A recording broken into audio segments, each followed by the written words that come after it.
Let's make some noise for.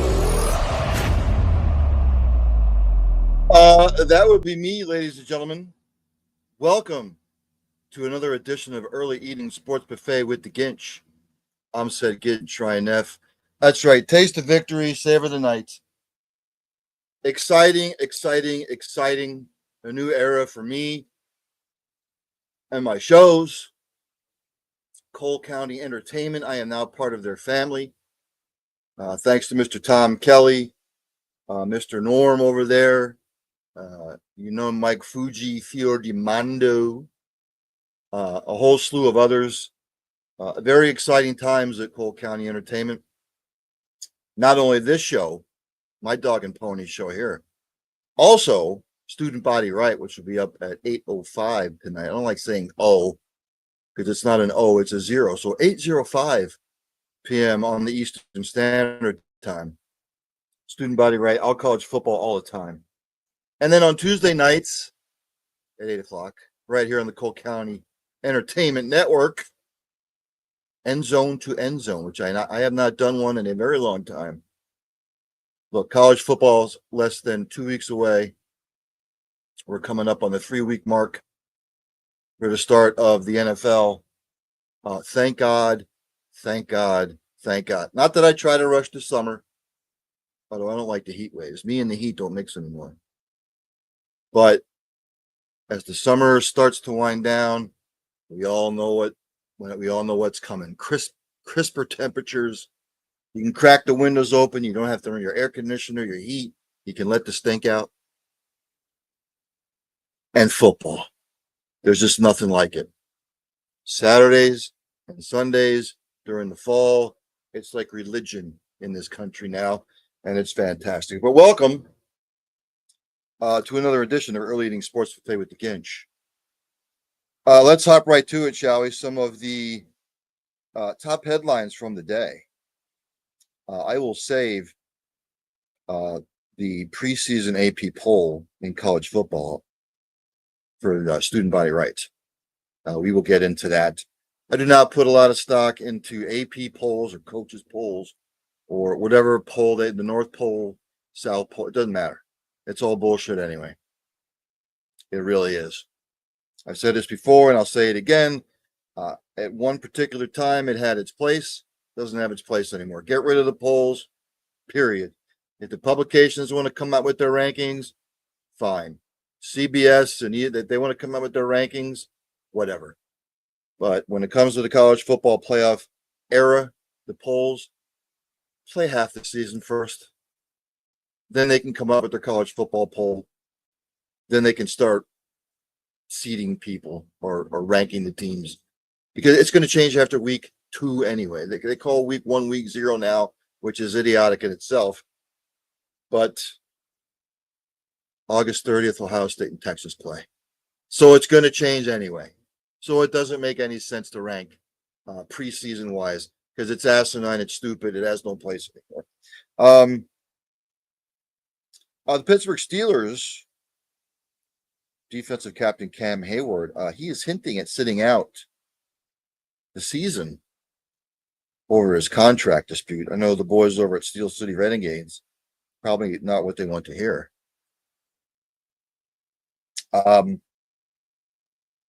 So according to Adam Schefter, actually Brooke Pryor reporting for ESPN, there are definitely options out there that could reflect that, he said in his first public statements since ESPN's Adam Schefter reported Hayward's hold-in contract request last week. Hayward added, "My goal is to be out here, and I don't know what's going to happen. I've had to be honest with myself to be ready for every option.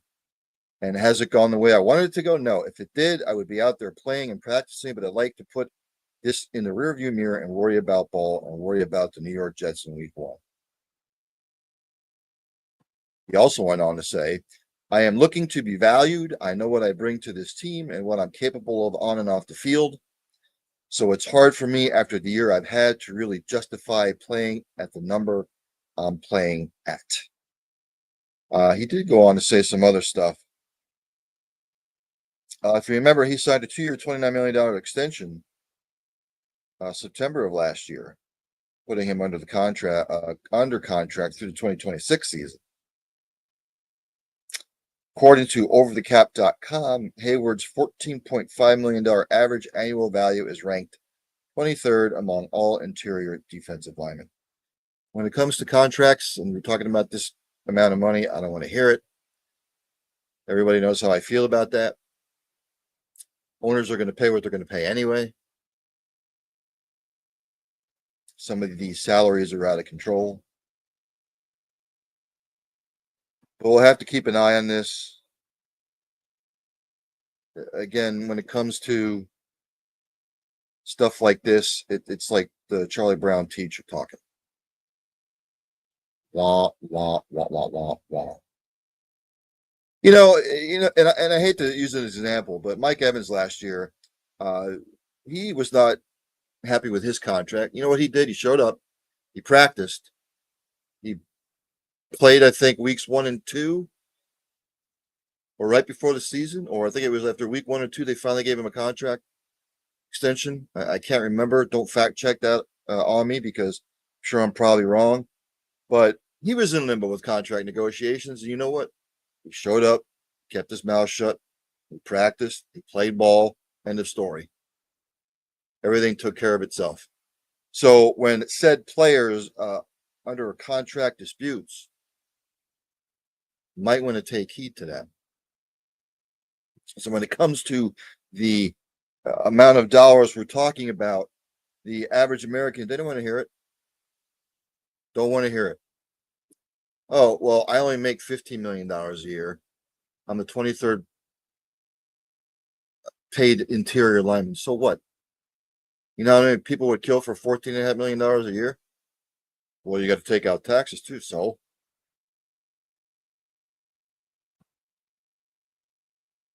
you're still making millions of dollars a year. 49ers head coach, Mr. Kyle Shanahan. They're eyeing a week 6 return for Brandon Ayuk.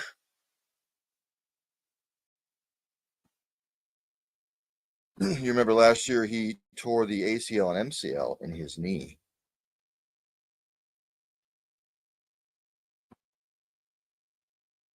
But they are now saying that they are eyeing a week 6 return. And they're going to need him because right now the 49ers receiver room is beat the hell up. Even before the season started.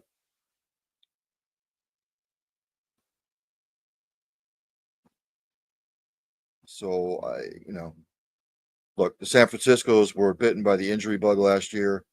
It's not starting off well in pre-2025 season. Look, we all know what happens to the Super Bowl loser the following year. Go back over the last 20 years. They either suck or they just miss out on the playoffs. I'll say this now, even before I have my NFL special show. My Kansas City Chiefs are not going to make the playoffs. People will call me crazy, but it's not like they don't have injuries either. And then you've got arrests, people serving suspensions. When it comes to the 49ers, can they rebound after what happened last year? And that they don't have Deebo Samuel anymore. Ricky Pearsall still dealing with injuries. We all know what happens to George Kittle.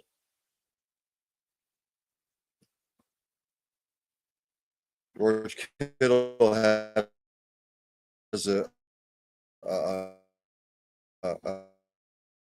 propensity to get hurt. They rebound. Because look, Seahawks are in a little bit of a rebuild.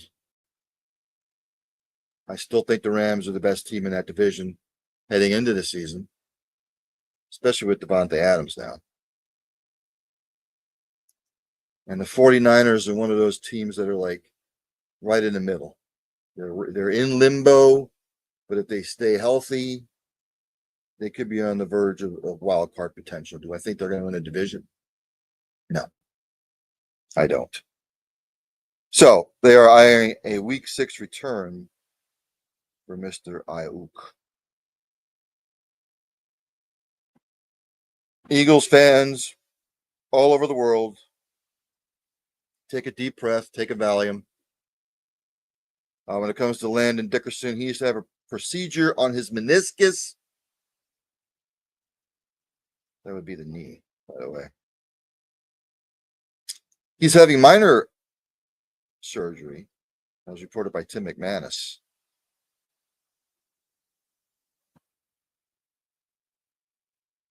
Once he has the surgery, then he will be considered week to week, aren't we all? The goal is to return for the regular season opener against the Cowboys. Nobody has video of the injury, by the way. Like 5,000 people at Eagles training camp, and nobody had their phone on. Big Brother's always watching. And actually, I'm just reading this here a little bit further. There were 50,000 people on site.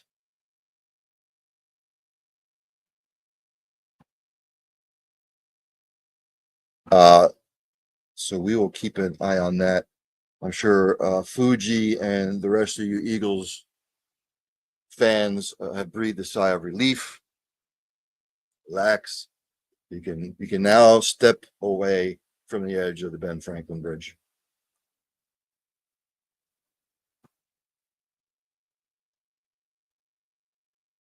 Let's see what else. I saw this. Anybody who follows racing like I do, not as much as I used to. There's just too many rules, too much corporate money. Veteran driver Robbie Brewer has passed away after a medical emergency during the race.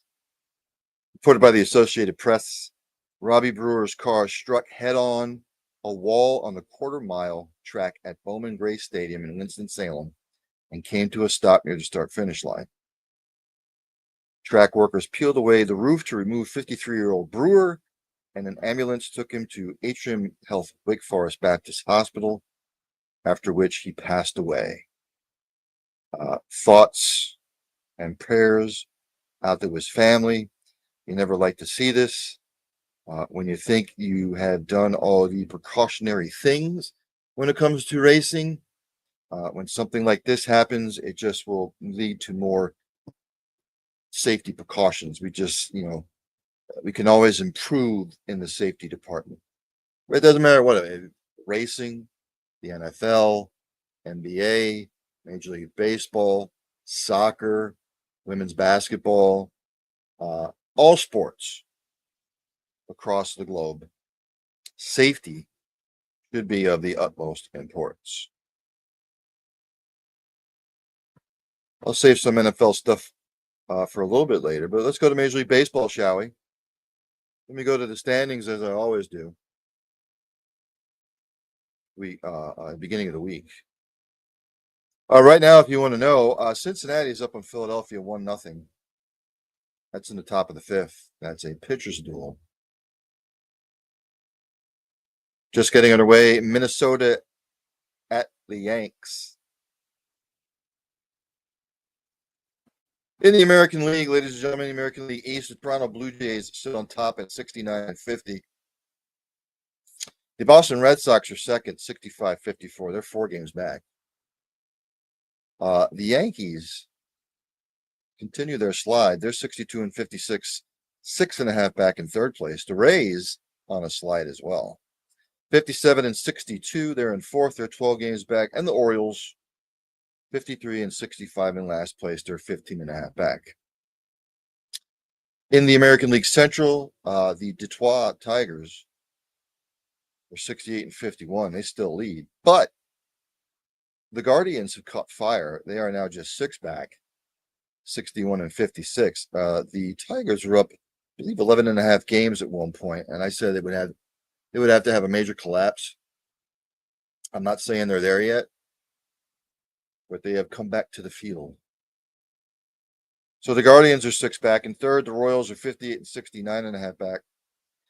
The Twins in fourth, 56 and 61. They are 11 back. And we'd like to thank the Chicago White Sox for participating in this year's Major League Baseball season. They are in last place, 43 and 75, 24 and a half back. Out there in the West, the Astros have a half-game lead on the Mariners, as the Mariners have caught fire. They are 9-1 in their last 10. Houston 5-5 in their last 10. The Rangers are 6.5 back. They are in third. Angels are fourth, 56 and 62. Tom Kelly says, "Go Birds." I look, bite me. Yes, they kicked the Chiefs' ass. Yes, I didn't disappear. I'll just say this: I didn't disappear when they got their ass kicked. As a Chiefs fan, I took it.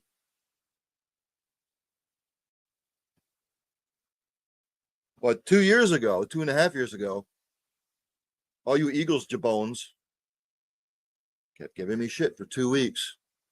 Kept my mouth shut.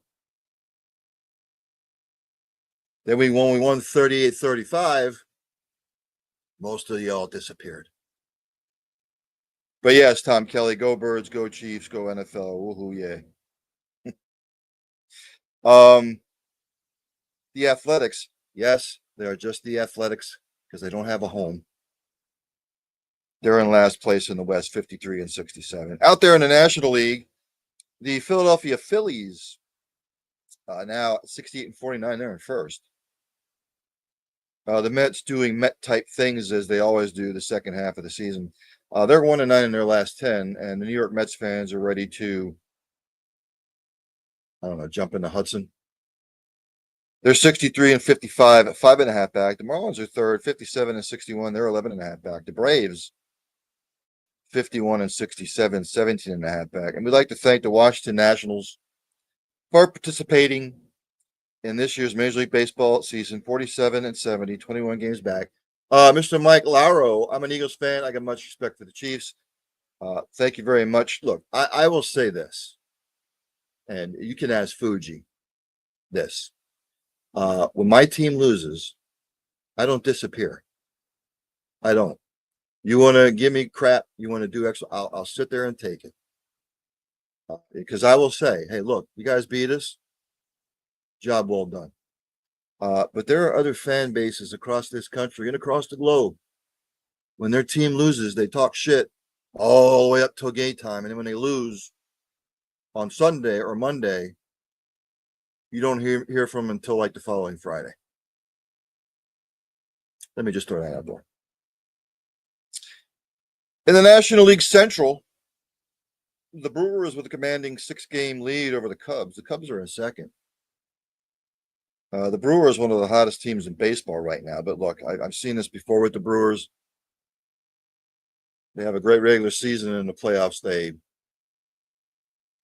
shit the bed.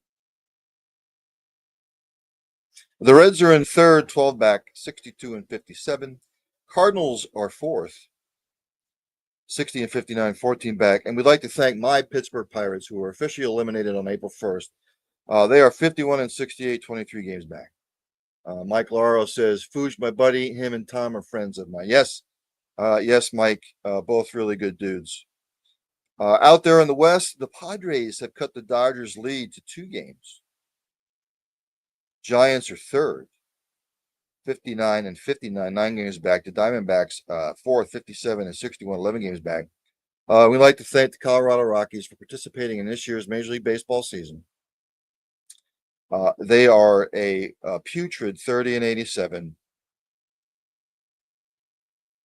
37.5 games back. Don't think they're gonna make it. On the schedule today in Major League Baseball, a full slate, just about. Bottom of the fifth, Reds up on the Phillies, 1-0. Mike Lauro, Milwaukee and Chicago should be a great finish. Yes, it should be. The Brewers have caught fire, but like I said, I've seen this with the Brewers before. They catch fire during the regular season, and then once they get to the playoffs, something happens. Just like, remember, Clayton Kershaw was a fantastic pitcher during the regular season. And when he got to the playoffs, he had some sort of playoff disease that he just wasn't all that good in the playoffs. But then he eventually broke through.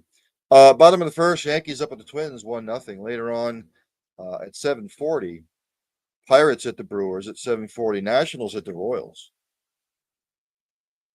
7:45, the Rockies at the Cardinals. At 8:05, Diamondbacks at the Rangers. 8:10, Red Sox at the Astros. 9:45, Padres at the Giants. And at 10:05, Rays at the Athletics. I didn't really see any glaring Major League Baseball news. Other than the fact that I saw Justin Verlander got his 3,500 career strikeout. Mr. Verlander should give it up after this year because he is on the decline. I'll say this about baseball. I saw somebody, I think it was on a Phillies broadcast, in reference to Zach Wheeler struggling. Do they think that his complete game a little over a month ago has contributed to his struggles? Ladies and gentlemen, I came from an era where guys pitched 9 innings, their starting pitcher. They got 5 days rest. They came back, they probably pitched 8 innings. The whole analytics crap in baseball has ruined it even more for me. The pitch clock to me is stupid. I know people like it. I don't think it's conducive to the pitchers. The pitchers really can't get in any sort of rhythm. You throw a pitch, you get the ball, you're on the clock for 15 seconds. And then guys only go 5-6 innings starting pitcher. You very rarely ever see starting pitchers go past 7 innings unless it's a gem. I just look, back in the day, you had your starting pitcher and then you had your relief pitcher, and that was it. Now you got your starting pitcher, then you bring in a guy for an inning, then he's done, then you bring in another guy for an inning, then he's done. It doesn't make any sense to me. It just really doesn't.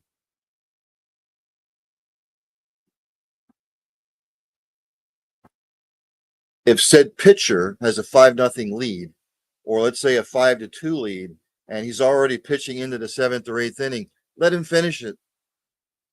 Unless he really gets into a jam. Well, you don't want to leave him too long. He's throwing 100 pitches. Guys back in the day threw 100, 110, 115 pitches plus.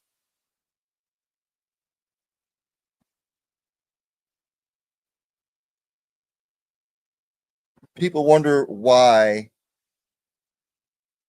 the NFL years ago overtook baseball, even the NBA, even NASCAR at one point overtook Major League Baseball.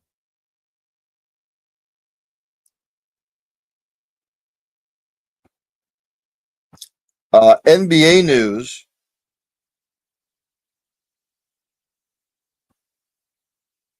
Boston Celtics have reached an extension with coach Joe Mazzulla.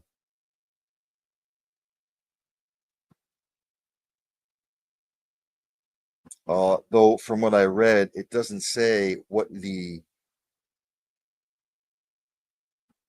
terms of the deal were, as they haven't been released yet. Does he deserve it? Yes. It was just unfortunate for the Celtics in the playoffs that Jason Tatum got hurt. And it would have been interesting to see if they could have repeated with everybody healthy, but injuries are part of the program. So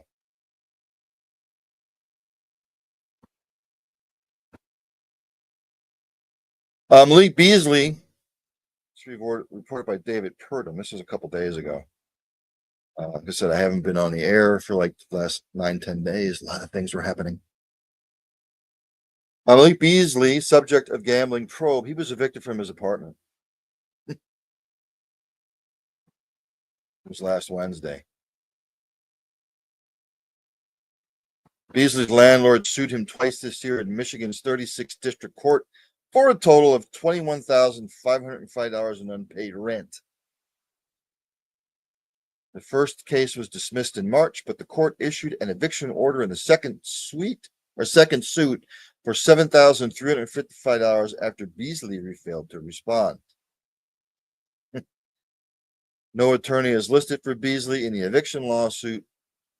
Steve Haney, who was Beasley's attorney in the federal gambling investigation, told ESPN that he is not representing Beasley in this matter.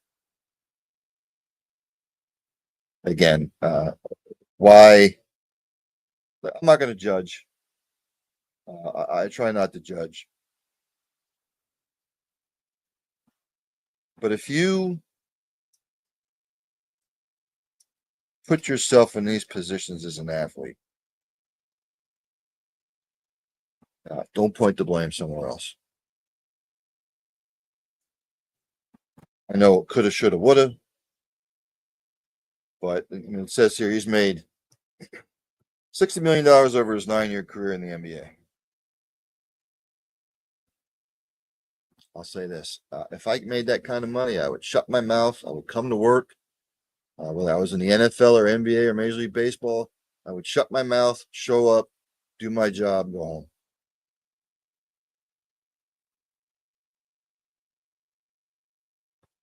It's the entitlement nowadays that pisses me off. It's the holier than thou attitude.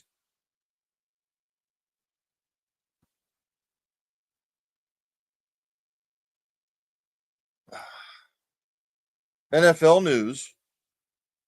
Already talked about Cam Hayward, Shanahan, the Dickerson thing.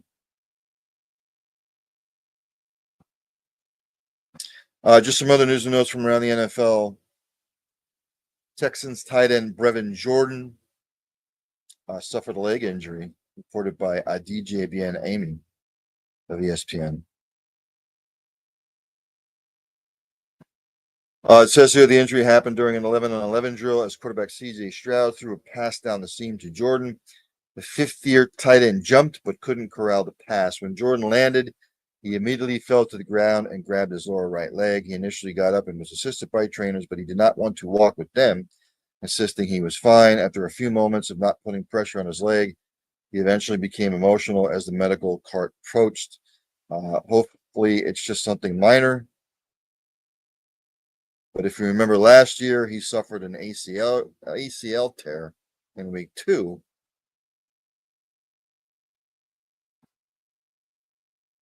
It just sucks. This is the part of the game that you don't like to see. You really don't. And again, it's just injuries, whether it's preseason, regular season, it's just part of the game. But unfortunately, these are the types of things that happen in the preseason. So hopefully it's just something minor.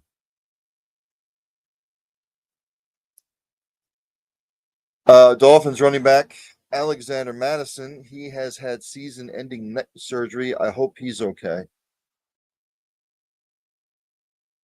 Watch some of the game. I don't watch preseason, but I was at a local restaurant establishment, sports bar, watching some stuff on the TV. He suffered the injury after he was tackled on a 21-yard pass play in Sunday's preseason game against the Bears. He was taken by the ambulance to a local hospital where the surgery took place. He's expected to make a full recovery.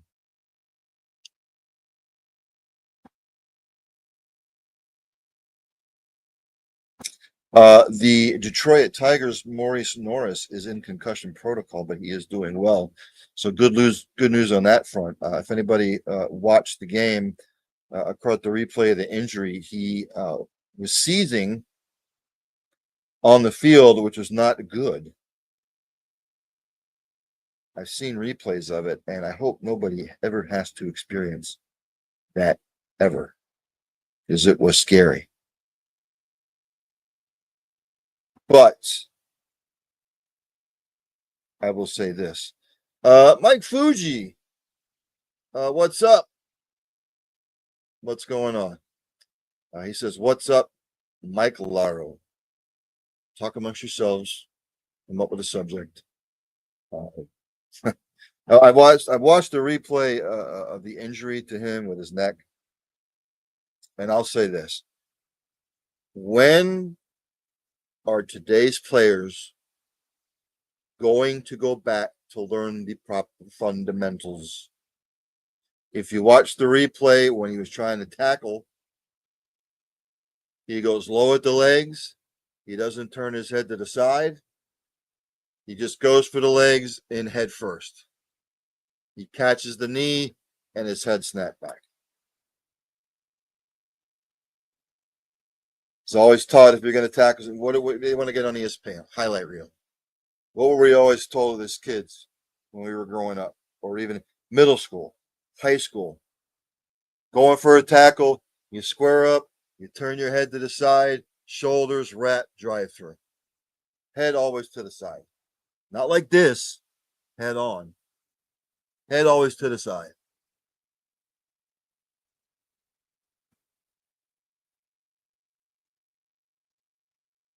The player's going to make the highlight reel. Ooh, look at that shoulder hit. Ooh, look at that guy trying to rip the ball away, and the guy runs for a touchdown.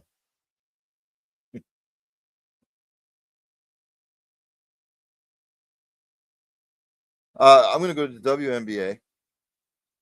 Give the ladies some love. Go to the standings as I do every week. Minnesota Lynx, the cream of the crop right now. They're 27-5. New York Liberty are second. They're 20-11, as are the Atlanta Dream. Phoenix Mercury are fourth. They're 7.5 back. The Indiana Fever, they're fifth, along with the Las Vegas Aces. They are both 18 and 14, back. The Seattle Storm and the Golden State Valkyries, both 11 games back. The Sparks, 15 and 16, 11.5 back. Washington Mystics, 14 and 17, 12.5 back. The Chicago Sky, 8 and 23, 18.5 back. Dallas Wings, 8 and 24, 19 back. The Connecticut Sun, thank you for playing in this year's WNBA season. They are 5 and 25, 21 games back.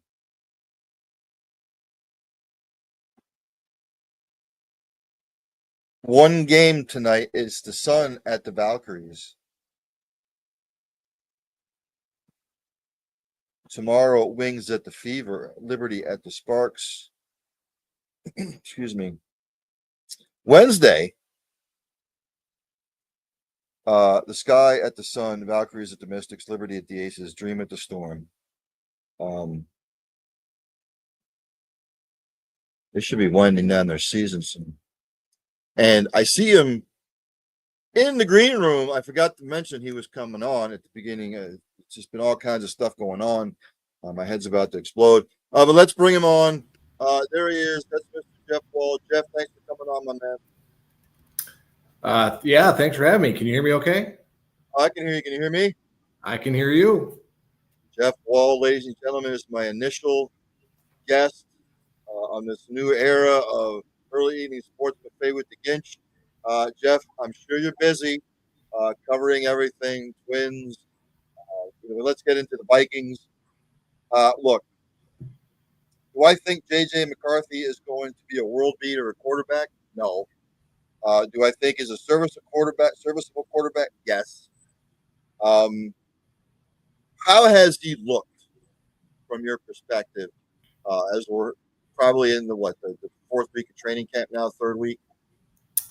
Yeah, we're in the third week of training camp, and now you actually have something of a sample size to work with. Getting his first chance to work against another team's defense on Saturday. Only 12 snaps, so not a ton to glean from it. And there's also not a ton to glean from it in the sense that neither the Vikings or the Texans played a lot of their first team players, from a defensive standpoint. But what you wanted to see from a J.J. McCarthy on Saturday for that first series was, as simple as it sounds, getting the play calls right, getting in and out of the huddle, getting the snaps off. You saw him complete 3 passes to Jordan Addison. He went 4 of 7 for 30 yards. He looked competent behind center, which it's a pretty low bar for one preseason game, but it wasn't a complete disaster, which is what you want to see. You want to see a serviceable drive. It ended in points. They got a field goal out of it. The run game was pretty good with Jordan Mason. The one thing I did notice in terms of the run game was that, the running backs were 3-4 yards downfield before they were even being touched. So that's promising having, Aaron Jones had a lot of, stops in the backfield last year where he was tackled for a loss, and that was a problem. And that's why you parted ways with the Ed Ingram, and that's why you parted ways with the Garrett Bradbury in the offseason.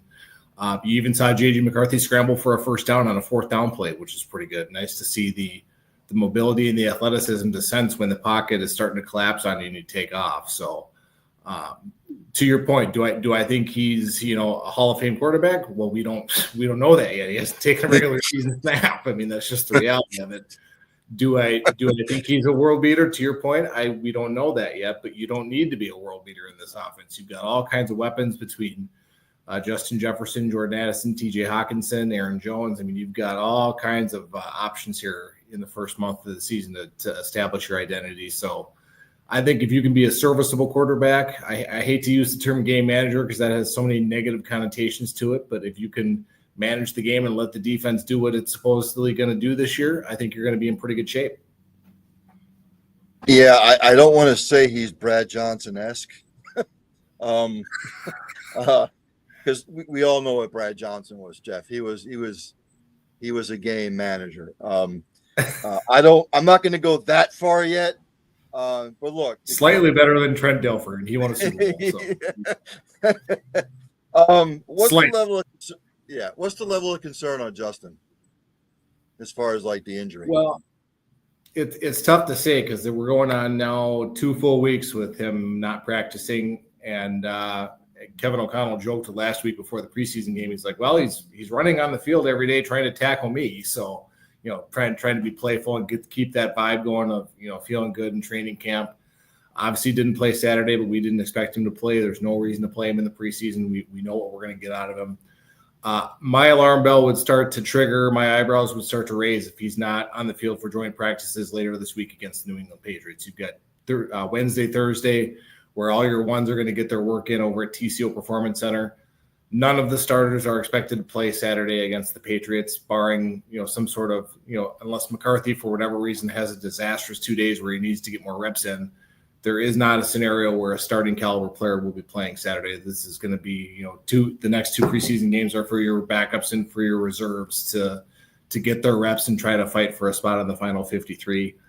Right now, I'm not concerned about Jefferson just because his demeanor and his attitude suggests he's fine, and I think they're holding him out of training camp practice just because, like I said, I think they know what they're going to get out of their megastar receiver. But if you don't play against the Patriots, if you don't participate in those joint practices against the Patriots, then you wait to see that first Wednesday, and I think it actually would be Thursday since they play Monday Night Football against the Bears to open the season. When that first injury report comes out and if he's on it, then I get concerned. But I'm not there yet right now. The guys at Cole County Entertainment said, thank you, Jeff, for coming on. Again, new era for me. You're big time now. What the heck? What's going on? I'm not big time. This is a dog and pony show that I run here. But they were how I say it. They were confident in me to bring me on over. So I am forever grateful. Well, when you go national, just remember where you came from, as we always like to say. Yeah, and I need to remind people that I know Jeff is probably sitting down, but Jeff goes anywhere. What are you, 6'10"? Oh, not quite that. I'm 6'8" on a good day. Okay. Well, there you go. It's tall enough, and he does circuit training, by the way. But anywho, what onus is going to be put on the running game this year? Because look, they didn't have a rushing touchdown to what, like week 11 or 12 last year. Right. So what onus are they've got to give Aaron Jones work. Oh, 100%. I mean, that they're going to really put an emphasis on the run game this year.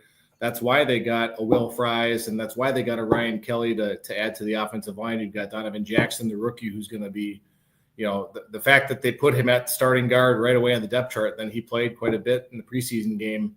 And I think I saw maybe one time where he got pushed back. And other than that, I think he did his part, physical wise. I think the physicality that they brought was pretty impressive for the first preseason game. So like you said, they're going to have a pretty heavy emphasis on Aaron Jones. That's why they traded for a Jordan Mason from San Francisco to give him some depth. And they might even, we're looking at, even Xavier Scott at the number 3 running back job. Him and Ty Chandler are going to be in a dogfight for that spot. if anything, the injury to Rondale Moore might have helped Ty Chandler stay on the roster in the return game, just because we just haven't seen enough of that explosiveness, in the backfield, in the run game for him. But I think especially they want to be physical up front. That's why they made the changes in the line. But I think also with the fact that you've got Jordan Addison suspended for the first 3 games of the year, I think you're going to have to turn more to the run game, because obviously without Addison, everyone's going to be focused on Justin Jefferson and TJ Hawkinson. So they're going to do everything they try to kind of shut down a couple of the weapons. So that opens up the run game for both Aaron Jones and Jordan Mason. I really think that they're going to try and establish that as their identity early on. Let's go to the flip side of the equation of defense. I thought that the defense outperformed themselves last year, to be quite honest with you. Are we looking for that type of performance again this year? I know they're going to try and build off of last year, but I didn't think the defense would be all that great last year. And I thought that defense kept them in a lot of games last year. It absolutely did. And all the early signs out of training camp so far, the cliche is that the defense is ahead of the offense. And quite frankly, I would be really worried if it was the other way around. We'd love to hear that, J.J. McCarthy's throwing 70-yard touchdowns at practice every day. But the reality is right now you want your defense to be winning most of the team situations, because that means you're getting pressure on the quarterback.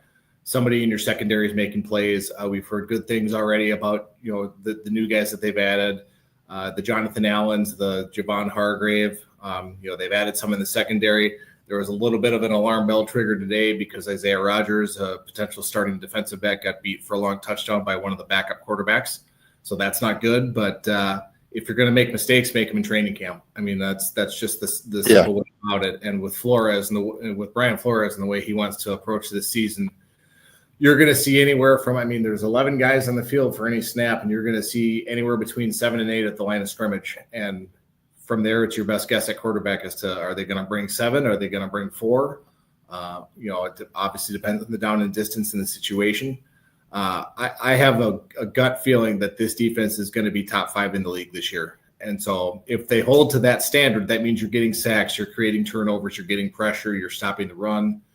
If you're able to do all that, then you don't have to be spectacular on offense to win games. And I think that's sort of the approach they're trying to take this year until they know exactly what they have in J.J. McCarthy, because he will be taking his first snap as a pro Monday Night Football in Chicago.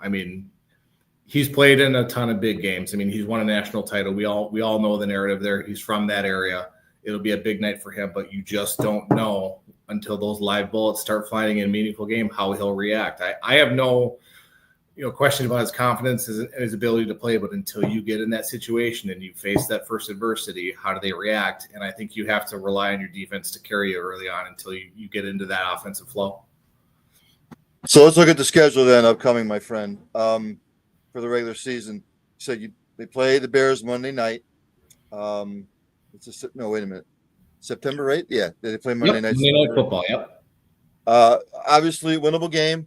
Again, I'm not sold on Caleb Williams. Then they play the next week. The Falcons will be tough, but they get them at home. The Bengals is iffy, just because I think if the Bengals stay healthy and they can improve defensively, I think the Bengals can make a Super Bowl run. Then they have the Steelers on the road. Then they have, I don't know who made this schedule up.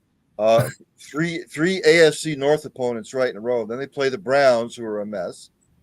The Eagles, well, that's at home, at the Chargers, at the Lions, home against the Ravens, home against the Bears, at the Pack, at the Seahawks, home against the Commanders, at the Cowboys, at the Giants, home against the Lions, home against the Packers.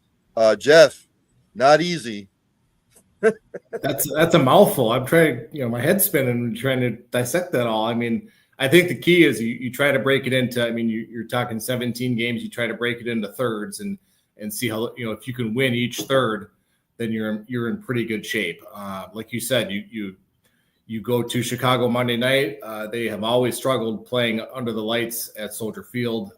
It's probably not going to be pretty. It's going to be a little bit of a bloodbath, and hopefully you can execute on offense and dominate on defense. We just don't know until we see it happen. But then you've got, like you said, we've got the Atlanta Falcons, and And you've got a $90 million backup quarterback because Michael Penix will be getting the start most likely. So we all know that narrative from last year. So the hope is you can get off to a fast start. And I guess the nice part about you have the Steelers, and then because you're in Dublin, Ireland, so that's technically a neutral site game. You're not technically playing on the road. I mean, you're traveling, but you're not playing against a true road fan base.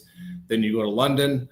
And then you're back home after 2 weeks of international travel. I'll be real curious to see that week 5 game, how they respond, because when you're packing for 2 weeks worth, it's not like you're coming home from Dublin and going back. You're staying there because of how long that travel is. So that's 2 weeks worth of workouts, away from home. That's 2 weeks worth of travel. That's 2 weeks worth of logistics that you have to plan for. I know it sounds absurd, but when you've got pro athletes who are on the body clocks that these guys are on, all of that totality matters. So I'll be real curious to see how they respond when they come back home for week 5. And like I said, you want to try and tread water and keep things positive until the meat of that schedule kicks in after the bye week, and then see where it takes you from there, because every team, like the Green Bay Packers, have a brutal schedule early on. Even the Bears do. The Lions are going to have everyone's best effort coming off of their season last year. So everyone's going to give the Lions their best shot. So I think this is going to be an ultra competitive division this year, as it usually is. Before I let you go, and again, thanks for coming on, I have to ask this question. Better shot at winning a title, the Lynx or the Twins? Wow. Pretty low-hanging fruit there. Well, I can't say anything positive about the Twins until we know who the new owners are going to be. My goodness. Although they are sort of making a late run here to try and get the last wild card spot, but I just think they're going to run out of gas like they have the last couple of years, and then you have a situation where you have 4 out of 5 years where they are not a playoff team, and then all of a sudden, until you have a new ownership group, we don't know where this team is going. So to your point, I mean, obviously, I think the Lynx are, the best team in the WNBA, minus when certain objects are being thrown on the court. We don't need to go there. But they have the best record in the league, their best record at home. They're without their best player right now, Nafisa Collier. She's still recovering from an ankle injury 2 weeks ago now. I think she's supposed to be reevaluated in 2 weeks, which would be maybe the end of this week, early next week. You have a really weird scheduling quirk right now where you have 3 games in a row against New York Liberty. They won last night, or whatever the most recent one was. I can't remember if it was Saturday or yesterday, but they won that game. Obviously, the Liberty are without Breanna Stewart, so that matters for them. And the whole narrative there is that the refs screwed us last year in the last game of the WNBA Finals, so they're out for blood, they're out for revenge, whatever fake narrative you want to invent. Was it a bad call? Yes, it was a bad call, no call, whatever it was. But I've always been of the ilk of you let your play determine the outcome of the game. It's not up to a whistle. I think if I have to compare those two teams, I think the Lynx are a lot closer to hoisting a trophy than the Twins are. One last thing, I'll let you go since we're coming up on college football season. Yes, sir. PJ Fleck has a successful year. If this happens, he's out the door. If this happens, well, if he's out the door, it's not because he's being fired. It's because he's accepted another job at another institution. The buyout in his contract that was redone is pretty high. I think it's north of $10 million. So unless the Texas oil tycoon from somewhere comes up with a large check for the school for whatever reason, that's not realistic. It's much like with J.J. McCarthy with the Vikings. It all comes down to the play of your quarterback. You've got Drake Lindsay, a redshirt freshman, a consensus 4-star recruit out of Arkansas, and he was at the hip of Max Brosmer last year, who Brosmer is now the third-string quarterback for the Vikings and fighting for a final 53 spot. Those two have a very close relationship. Drake Lindsay is very close with Coach Fleck, as you would imagine you want a quarterback and a head coach to be. All accounts are he's had a very good camp. He's had his days where maybe he hasn't performed as well, and then he's had his days where he's torched the defense. The problem right now is you've got so many new faces that you're going to have to rely on a guy like Darius Taylor, the running back, both in the run game and out of the backfield, in the short passing game, make some guys miss.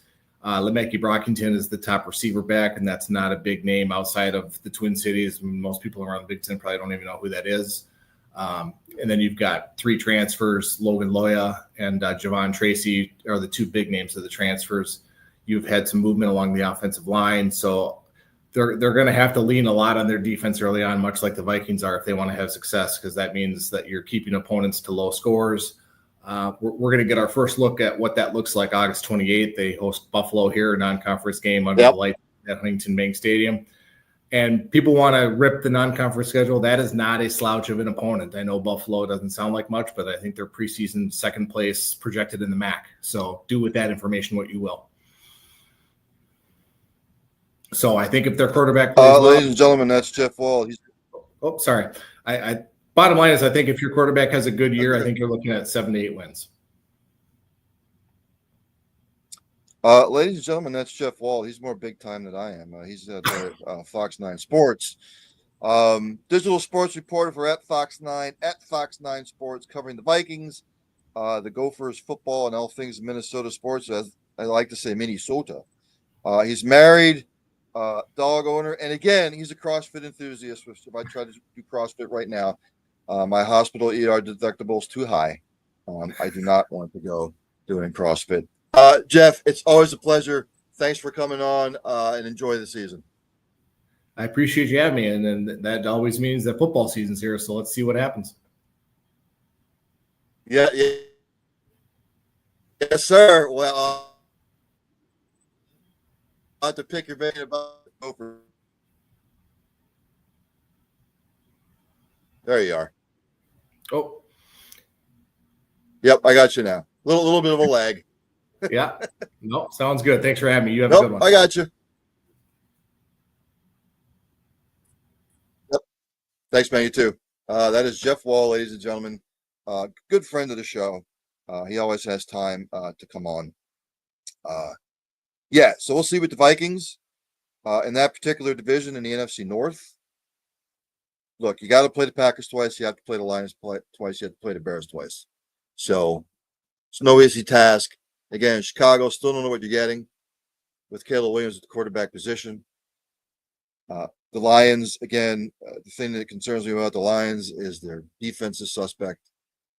The Packers, again, can they stay healthy? Other than maybe the Bears, division's up for grabs as far as I'm concerned. So we'll see. Let's go back here to some news and notes before we finish it out here. If anybody watched the golf tournament, the St. Jude FedEx Classic, how about Justin Rose? One for the older guys at 45 years old. He beat J.J. Spawn on the third playoff hole. He has solidified his place on the Ryder Cup team. Yes, the Ryder Cup is in September. Just amazing how time flies. So he wins there. Anybody who watches NASCAR, again, I don't watch it as much as I should anymore, but Shane Van Gisbergen with his fourth win of the year, all on road courses, by the way. So he wins there in Watkins Glen. Just for giggles, I'll go down the order of finish. Hopefully your favorite driver had a good finish. 39th, Kyle Larson. 38th, J.J. Yaley. 37th, Catherine Legg. 35th, Josh Berry. 34th, Cole Custer. 33rd, Ty Gibbs. 32nd, John Hunter Niebercheck. 31st, Brad Keselowski. 30th, Ty Dillon. 29th, Cody Ware. 28th, Todd Gilliland. 27th, Justin Haley. 26th, Chase Elliott. 25th, Denny Hamlin. 24th, Riley Herbst. 23rd, Ricky Stenhouse Jr. 22nd, Kyle Busch. 21st, Noah Gragson. 20th, Alex Bowman. 19th, Michael McDowell. 18th, Carson Hocevar. 17th, Zane Smith. 16th, Austin Cindric. 15th, Austin Dillon. 14th, Joey Logano. 13th, Ryan Priest. 12th, Eric Jones. 11th, AJ Chicken Allmendinger. 10th, Ross Chastain. 9th, Tyler Warwick. Bubba Wallace 8th. Daniel Suarez 7th. Ryan Blaney 6th. Chase Briscoe 5th. William Byron 4th. Chris Buescher 3rd. Christopher Bell 2nd. Shane Van Gisbergen, your winner. If the NASCAR playoffs started today, and there's only 2 more races before the playoffs start, in 16th place, if the playoffs started today, would be Chris Buescher. 15th would be Alex Bowman. 14th would be Tyler Reddick. 13th would be Josh Berry. 12th would be Austin Cindric. 11th, Ross Chastain. 10th, Joey Logano. 9th, Bubba Wallace. 8th, Chase Briscoe. 7th, Ryan Blaney. Chase Elliott, 6th. William Byron, 5th. Kyle Larson, 4th. Christopher Bell, 3rd. Shane Van Gisbergen in 2nd. And Denny Hamlin would be numero uno.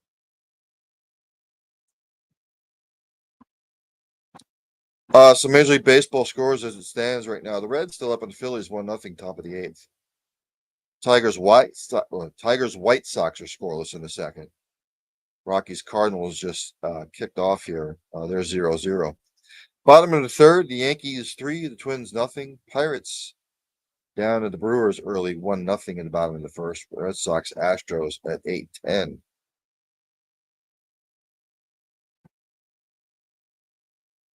Before I close it out here, again, thanks to Jeff Wald. I find stuff like this amusing when I go through certain stuff. Dan Orlovsky from ESPN, he is ranked as NFL quarterbacks by trait, best arm accuracy, and more. This is the guy that stepped out of the end zone, if you remember. Again, this is just, it's just asinine. Arm strength, 10th, Jordan Love. 9th, Michael Penix Jr. 8th, Caleb Williams. 7th, Joe Burrow.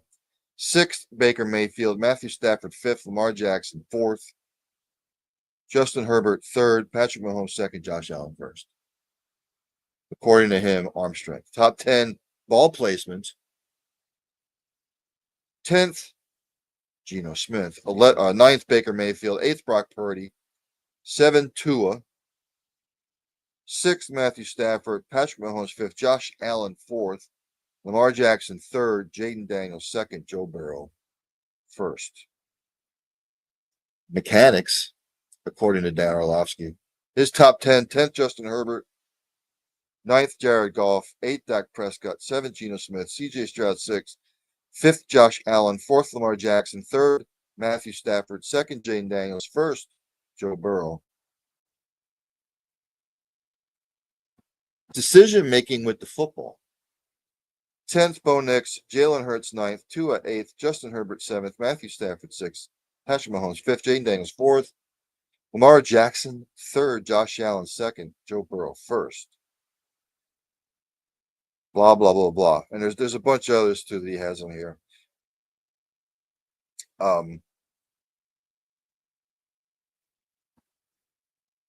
Second, reaction ability he has on here. Rushing ability he has on here. Which just goes to show you, Jalen Hurts is only on 2 of these, and I think there's like 8 of them. Just goes to show you, it's a team effort. None of this means jack squat because it's a team effort. They all have to come collectively as a unit to win the Super Bowl. So again, Trent Dilfer won the Super Bowl, but he had the Baltimore Ravens defense back in 2000, and he also had a hell of an offensive line. So there you have it. Again, thanks to Jeff Wald for coming on the program. Again, thanks to Cole County Entertainment for bringing me on to their family. Deeply indebted. Coming up at 8:05 on the flip side, college football, ladies and gentlemen. College football all the time. All things college football. Student Body Right. That starts at 8:05.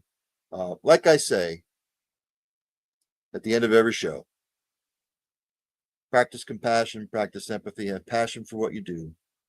Hug somebody today. You might make their day. Tell somebody you love them. You might not get an opportunity. And for God's sakes, if you see somebody struggling, don't brush them under the carpet. Inquire, ask, see what might be wrong. It might just be saving a life. With all that being said, there's one thing left to do. Dandy Don, take me out. Turn out the lights. The party's over. They say that all good things must end. Call it a night. The party's over.